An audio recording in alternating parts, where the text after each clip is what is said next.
Patternmaster, well, when I first became involved with Patternmaster was about 1993. And one of my partners, Mike C., he had an idea about controlling patterns without constriction. And he brought this choke tube to us that he had made with some set screws and lock nuts and things on it. It looked a little gnarly, but we shot it, and it actually looked like it did something. So I was working at a machine shop at the time along with my other partner, Jerry Poe, and we started working on this and started trying different ways, because nobody's going to buy it with 4 set screws sticking out of it. Way to make it marketable, and still for it to work. We had a lot of trial and error.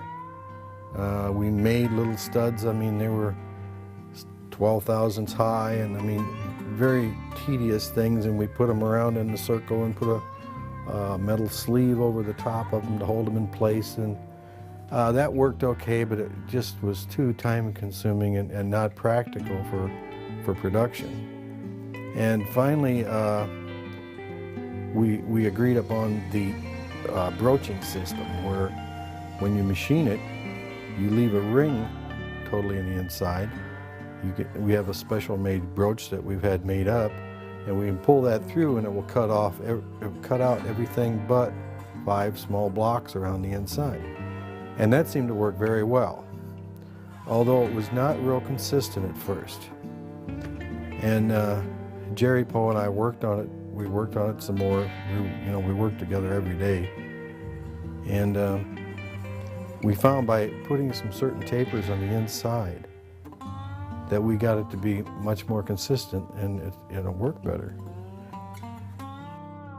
We really was not sure why this did what it did.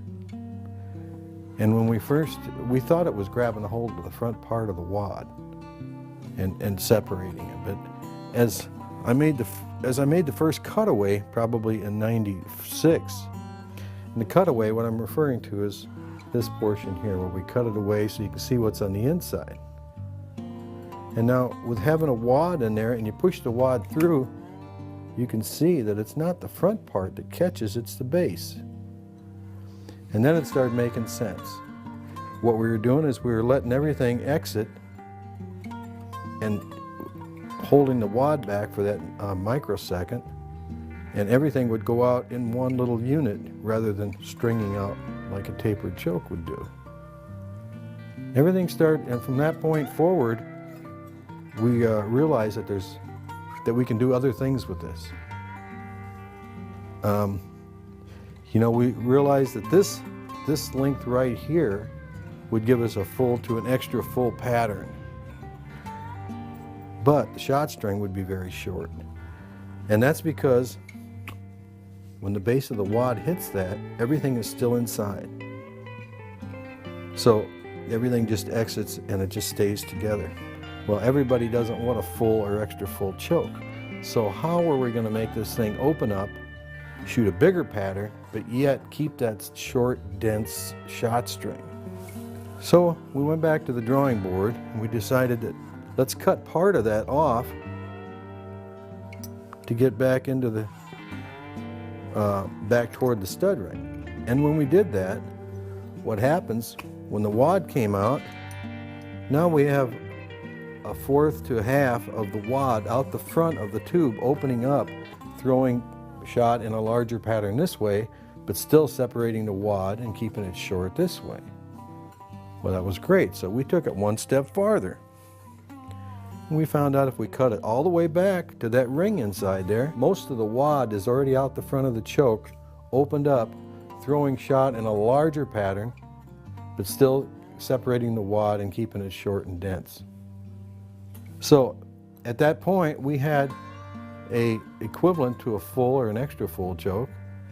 We had equivalent to a modified choke, and we had equivalent to a cylinder or improved cylinder but we still had all the Patternmaster technology.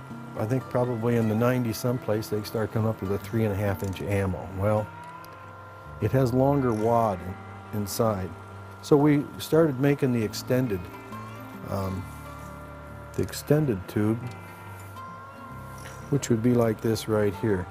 The reason we make the extended tube is so we can still get the full to extra full patterns with a longer wad. Everything is still inside when it separates.